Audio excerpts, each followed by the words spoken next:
eu vou falar bem despacio e vou... Oh, ok. Então, o nosso tema são os tumores testiculares.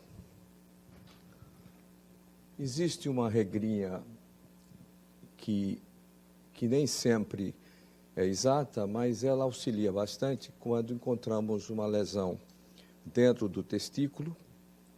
Aí nós vamos pensar quase sempre que seja um processo expansivo primário maligno, apesar de que vou mostrar casos para vocês que nem sempre uma lesão nodular intratesticular é maligna. E quando a lesão é extratesticular, então nós vamos pensar que seja benigna, apesar de que existem os sarcomas de cordão, que não me compete falar, porque o tema é exclusivamente testicular. Existem muitos tumores benignos e pseudotumores, como cistos intratesticulares, que já foi abordado na aula anterior, lipoma e lipomatose, pseudotumor inflamatório, que é raro no testículo, restos adrenais, que também são raros no testículo. Lembrar que na embriologia, o testículo ele é formado lá no abdômen superior, junto da adrenal, junto da crista adrenal. E, com isso, pode incorporar tecido adrenal dentro do testículo. Tumores de células dos cordões sexuais e do estroma, que são os tumores de Sertoli e de Leidig, são tumores, na maioria das vezes, benignos, mas ele confunde bastante o ultrassonografista pelaquela regra anterior de que lesão intratesticular, até prova em contrário, é de natureza maligna. E os teratomas, que são infrequentes e acometem mais a criança. Então, quando vemos essas imagens anecoicas homogêneas, que medem de 0,2 a 2 centímetros, o paciente é completamente assintomático, é necessário que essa imagem seja completamente anecoica homogênea para não esquecer a remota possibilidade de um tumor sofrer quase que totalmente degeneração líquida. Então, usualmente, essas coleções têm parênquima testicular envolvendo. Mas, se a imagem anecoica for bem periférica, bem na projeção do contorno testicular, vamos pensar que deva ser um cisto de túnica albugínea. E não confundir com a dilatação da rede testicular, que também chama dilatação da rede testis, é um aglomerado de imagens anecoicas homogêneas, formando como se fosse um molde nodular. Mas se nós olharmos internamente essas imagens anecoicas, umas paralelas às outras, isso é a chave para a gente pensar que é uma dilatação da rede testicular, também chamada transformação cística da rede testis, que resulta na obstrução completa ou parcial dos núcleos eferentes. Geralmente os pacientes têm mais de 55 anos e a localização mais usual é no polo superior, próximo ao mediastino. E vejam um outro exemplo, mostrando, então, o mesmo padrão e que não deve ser confundido com tumor. Os cistos do tipo casca de cebola, parece uma cebola que está se abrindo, eles são raros, mas a consistência interna já denuncia essas camadas paralelas às outras. Nem sempre são simétricas, camadas podem ser irregulares.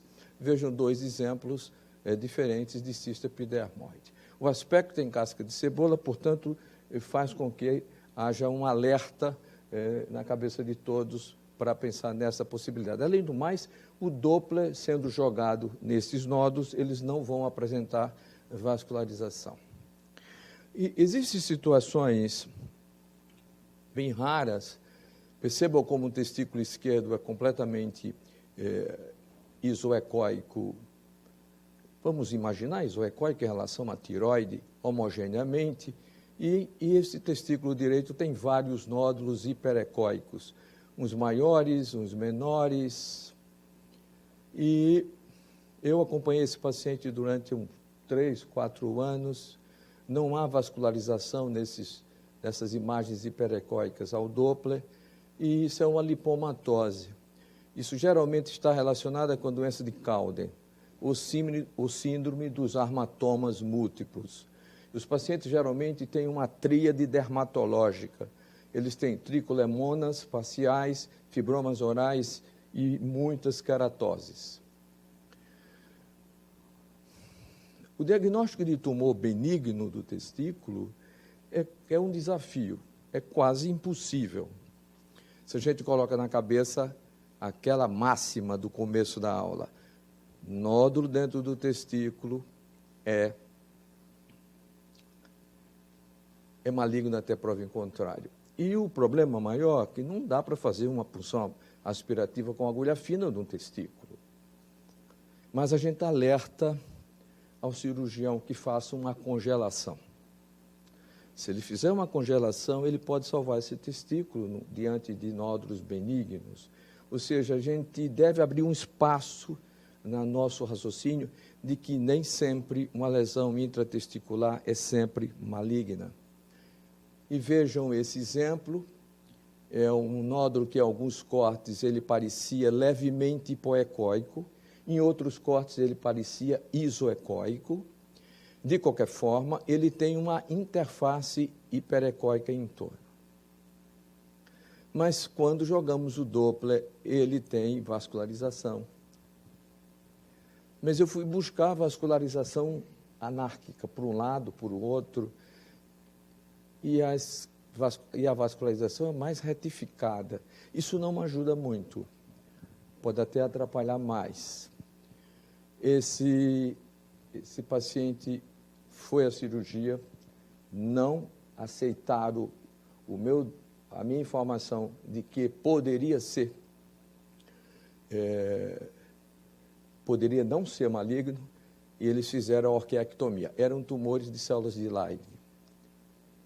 Ou seja, pode acometer qualquer faixa etária, e lembrar que 30% apresentam endocrinopatia como vilização precoce ou ginecomastia. Vou mostrar um caso a seguir que o paciente tinha ginecomastia e ajudou bastante, então, no sentido de pensarmos na possibilidade de tumor de células de Leydig ou de Sertoli. E veja um outro caso de um tumor pequeno, hipoecóico. Ele parece uma vírgula, mas ele é bem definido, ou seja, internamente ele é hipoecóico homogêneo e ele é bem definido na sua margem. A vascularização é exclusivamente periférica, mas vem o problema da cabeça do urologista de não acreditar muito que possa existir um tumor benigno. E era um outro tumor de células de Leydig. Esse adolescente, ele tinha ginecomastia bilateralmente, e vejam que ele tinha desconforto escrotal. Encontramos esse nódulo pequenininho, aqui num corte mais ampliado, mas vejam que é homogêneo e a margem é regular.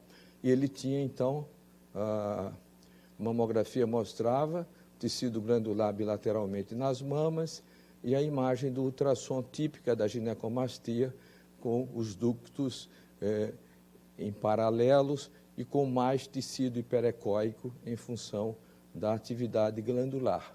Então, lembrar da associação da ginecomastia com alguns tumores benignos do testículo. Esse caso era um tumor de células de Sertoli. E, do ponto de vista da natureza, 90% são benignos, 10% são malignos. E não há, evidentemente, nenhum critério para diferenciar o que é maligno do benigno. Quando nós vemos numa criança um tumor com muita área líquida, ou seja, uma imagem complexa, com componente sólido e componente líquido, vamos lembrar do teratoma. Então, o teratoma é o segundo tumor mais comum da criança, e geralmente são teratomas maduros, portanto são tumores benignos. E os restos adrenais, que, do ponto de vista prático, é impossível diagnosticar. Meu diagnóstico foi de um tumor testicular, provavelmente um seminoma mesmo, e caso como esse dá muita complicação em termos da postura. Os médicos, de modo geral, estão acostumados à palavra final do patologista, mas eu sou um grande questionador, porque o patologista também erra, ele também se equivoca, não somos só nós que nos equivocamos. Então, quando veio esse resultado, eu fui lá falar com ele, fui ver, fui olhar no microscópio, preciso ver, preciso aprender, preciso compreender, e não aceitar de pronto. E peguei essa lâmina e mostrei essa lâmina a vários outros patologistas, e a evidência é mesmo de que restos adrenais. O pior de tudo é que o paciente perdeu o testículo.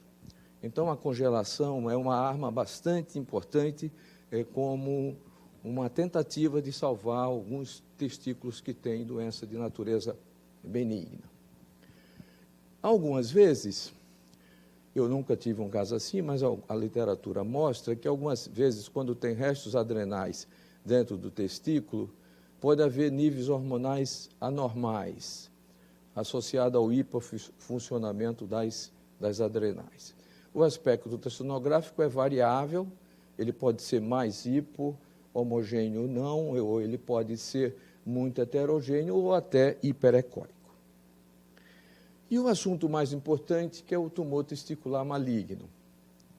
Ele representa 4 a 6% de todos os tumores do sistema geniturinário, e como nós estamos conduzindo essa fala, a maioria dos nódulos são malignos.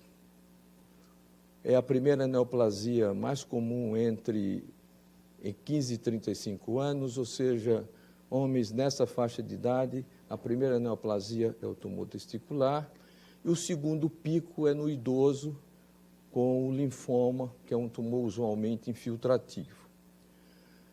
Os tumores testiculares geralmente são unilaterais, mas eles podem ser múltiplos no mesmo testículo ou múltiplo nos dois testículos.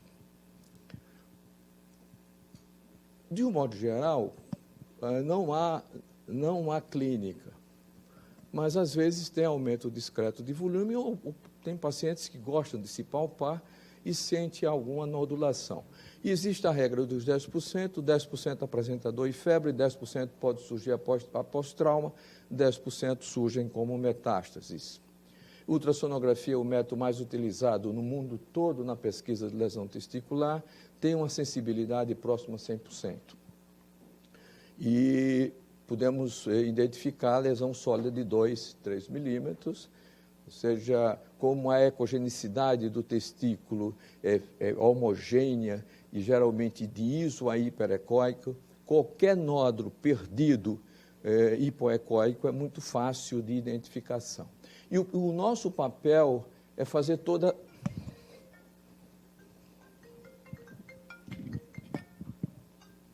Vocês desculpem, é que eu estou com minha mãe de 93 anos, doente, longe daqui, e vocês desculpem. Então, o nosso papel é desempenhar toda a semiologia ultrassonográfica, descrever a ecogenicidade da imagem e a ecotextura, a forma, a margem, fazer todas as medidas, comprimento, espessura e largura, se tem ou não tem calcificações, da informação da vascularização. Então, temos que fazer os relatórios cada vez mais completos, no sentido de, à medida que a gente vai pensando na ecogenicidade, pensando na ecotextura, como é a margem, como é a forma, como é o tamanho, a gente vai fazendo um raciocínio até para tentar aprender quais são os sinais mais usuais do seminoma e dos tumores não seminomatosos, que são mais agressivos. Os fatores de risco é a criptorquidia, mais importantes, a atrofia testicular, criptorquidia e microlitíase testicular, apesar da microlitíase testicular ser bastante polêmico. Eu tenho casos que acompanho 25, 30 anos de microlitíase e não desenvolveram nenhum tumor testicular. Mas eu tenho casos que desenvolveram. Eu sempre acho a microlitíase um problema sério, porque a gente cria uma ansiedade, passa ansiedade para o paciente. Os pacientes ficam esquizofrênicos, querem fazer ultrassom todo mês. Então, é um problema que não é simples. E o que está em branco são as causas de fatores de risco menos relevantes, história familiar positiva, ou seja, é raro isso acontecer, alguém que tem o pai teve um câncer de testículo, isso, na verdade, na prática, isso não é muito comum. Um tumor testicular prévio, esse tem que acompanhar anualmente. Os pacientes inférteis, pacientes que sabem que tem um NIT, uma neoplasia intraepitelial testicular, outra situação assim muito incomum, e quando os pacientes têm síndrome da digenesia testicular. A criptorquidia deve ser sempre monitorizada e no momento que nós encontramos um adolescente que tem o seu testículo esquerdo tópico e absolutamente normal, mas é encontrado um testículo no canal inguinal e esse testículo está muito menor, a escala, quando vocês forem fazer o exame, a escala tem que ser a mesma para o olho. Só o olho já compreender que esse é um testículo menor, ele já tem áreas hipoecóicas, esse testículo deve ser retirado, porque há uma predisposição muito grande para o carcinoma, ou seja, principalmente para o seminoma, desculpem. A frequência de tumor no testículo criptorquídico é 50 vezes maior do que no indivíduo normal. Então, nós temos um papel muito importante de alertar ao urologista. E a microlitíase, que já foi falada na aula anterior, geralmente é descoberta incidentalmente, são calcificações intratubulares de 2 a 3 milímetros, não há sombra, sombra acústica posterior nessas imagens puntiformes, pode desenvolver neoplasia. Vejam que a literatura é muito conflituosa, que fala de 18% a 75% dos casos, por isso que é muito controverso. E, do mesmo jeito, alguns fatores que predispõem à microlitíase, como criptorquidia, infertilidade, pseudohermafroditismo, síndrome de Klinefelter, síndrome de Down e microlitíase alveolar. Ou seja, eu tenho um caso, paciente com microlitíase alveolar, que é uma doença pulmonar associada com microlitíase testicular. Os tumores de células germinativas são os mais usuais, e aproximadamente os cânceres de testículo, o câncer mais comum é o seminoma, em 50%, mas lembrar que alfa-feto, a dosagem de alfa-fetoproteína e beta-HCG são normais. Os tumores não seminomatosos, que são mais agressivos, geralmente têm alfa-feto e beta-HCG alteradas. Carcinoma embrionário, teratoma, teratocarcinoma, corocarcinoma e tumor do saco vitelino. Lembrar que o tumor do saco vitelino é o tumor mais comum, o tumor maligno mais comum da criança. E vejam o problema de o paciente vem fazer o exame para pesquisar varicocele, você acha um nódulozinho nele. Nódulo marcadamente hipoecóico, ele é homogêneo, tem a margem regular. E ele mede meio centímetro, tem vascularização. Não tem como fazer uma arqueectomia parcial, não tem como fazer punção, esses pacientes são levados à cirurgia. Os seminomas, geralmente, 75% são restritos ao testículo, 20% já tem metástase para o reto peritônio, 5% tem metástases extranodais para pulmão, cérebro e fígado.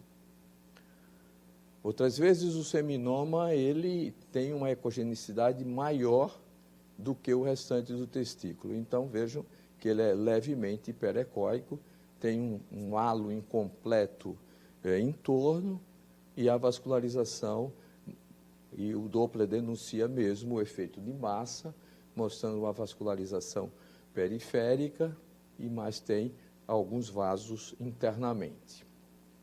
E esse é o exemplo que eu falei para vocês, de um paciente que eu vim acompanhando durante muito tempo de microlitíase. Observa-se as imagens pontiformes hiperecóicas e apareceu o nódulo hipoecóico hipervascularizado. Então, o seminoma pode ser hipo, pode ser hiper, pode ser iso. Vejam um seminoma iso com um halo hipoecóico. É o halo que denuncia a presença desse nódulo, também com bastante vascularização. Os casos de seminoma, eles se sucedem assim. Eles são tumores mais regulares e esses casos de tumores muito pequenos, os pacientes têm uma sobrevida muito grande até a cura. Eu tenho 12 pacientes que eles estão com mais de 25 anos de follow-up. Então, eles estão curados. E vejam que o aspecto é um pouco monótono, porque ele é sempre igual, né? Sempre muito parecido entre um caso e outro. Agora, quando o paciente deixa a revelia e deixa crescer, o seminoma pode ser muito grande mesmo, ele pode ocupar 70%, 80% do espaço do testículo, e vejam que esse tumor ele encostou na albugínea. Aqui, posteriormente, lateralmente, tem tecido testicular normal envolvendo o tumor, mas aqui ele já encostou a albugínea. Não é característica muito usual do seminoma invadir as túnicas, a albugínea, as túnicas vaginais, o cremáster. Não é habitual acontecer, mas pode acontecer, sim, nesses casos de seminomas muito grandes. Se o testículo fica dentro do abdômen e o paciente não toma nenhuma providência, esse testículo intraabdominal, ele recebe uma temperatura muito alta e ele predispõe ao seminoma. Eu só tenho esse caso. O paciente tinha uma massa no hipogástrio, uma massa palpável, de grande tamanho, ela é bastante heterogênea, tem vascularização, e eu fui pensar que massa é essa? É do peritônio ou é do reto peritônio? E fui fazer a anamnese do paciente. E nessa anamnese, na inspeção, ele me informou que ele que ele nasceu sem um testículo. E, a partir daí, o raciocínio foi feito de um provável testículo intraabdominal com transformação em seminoma e que foi confirmado. Os tumores não seminomatosos, eles são grandes, bastante heterogêneos, geralmente eles ultrapassam a barreira do contorno testicular e ultrapassam as camadas testiculares. Bom dia, doutora Cris. Doutora Cris é a nossa presidente. Não, mas é sempre o presidente.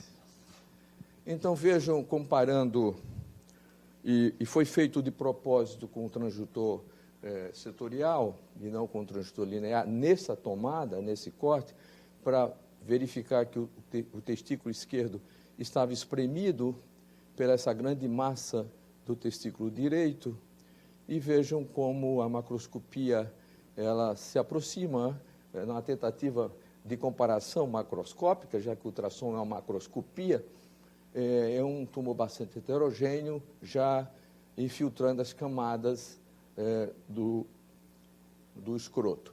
O carcinoma de células embrionárias é o segundo tumor mais comum testicular após o seminoma.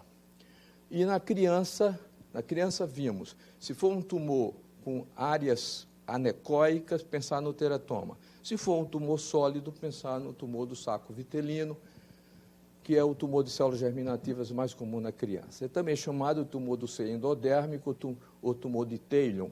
E vejam que é um nódulo sólido com uma ecogenicidade bem próxima do restante do testículo e tem o halo hipoecóico em torno. Que isso é geralmente edema pela compressão da expansão tumoral.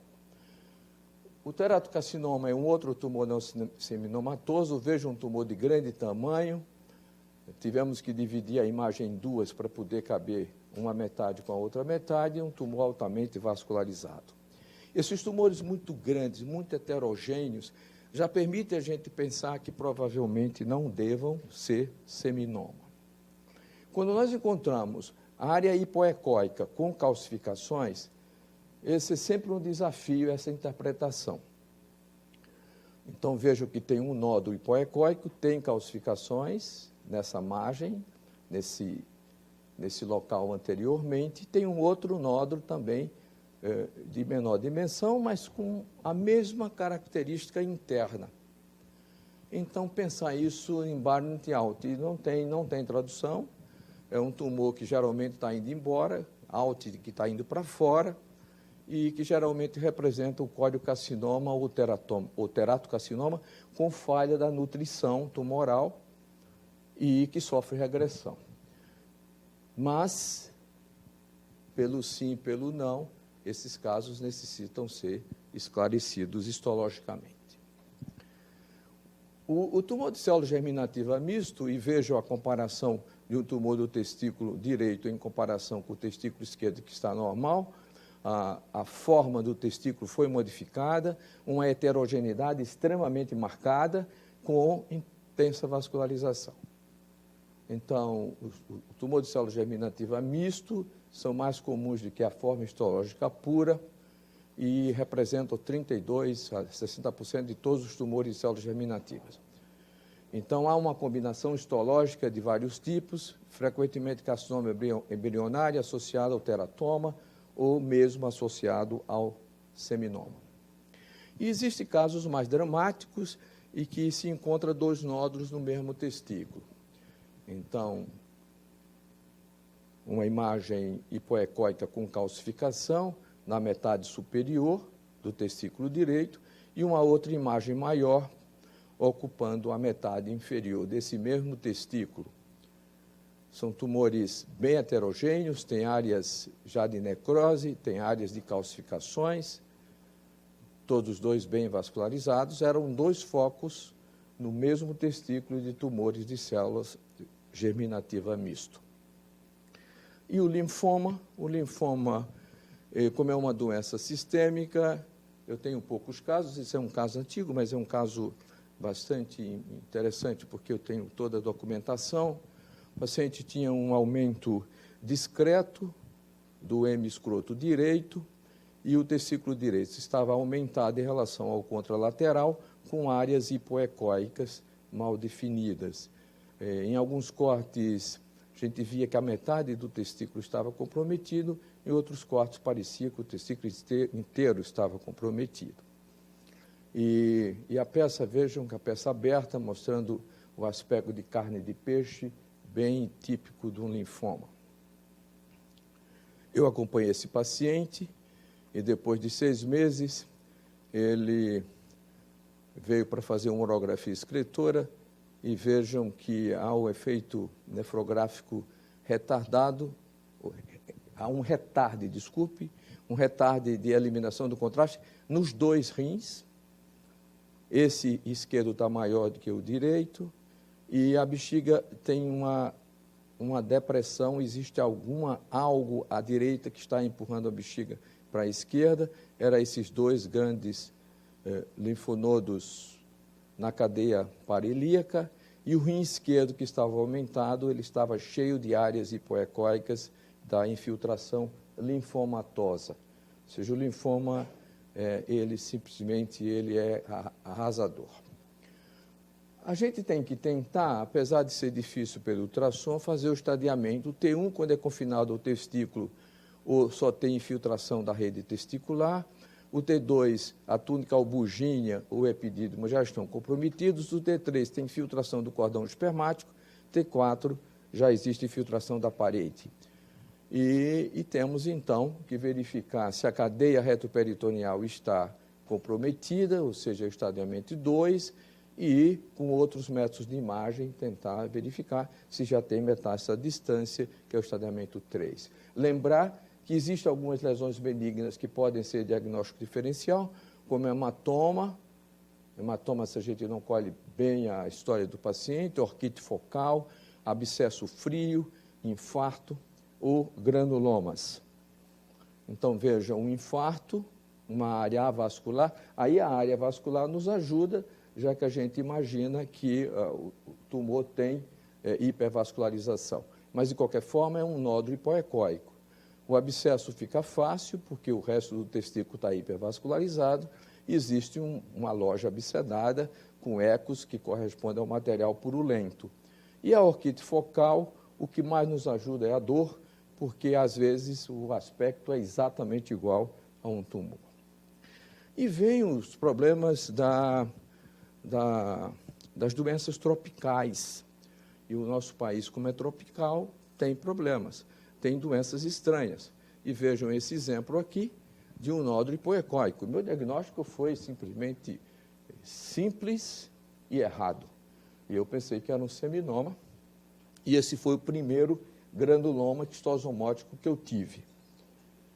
E esse outro exemplo, que eram vários nódulos hipoecóicos, com vascularização mais periférica, e vejam que nessa microfotografia, nessa histologia, vemos um ovo de citosoma mansoni com infiltrado inflamatório.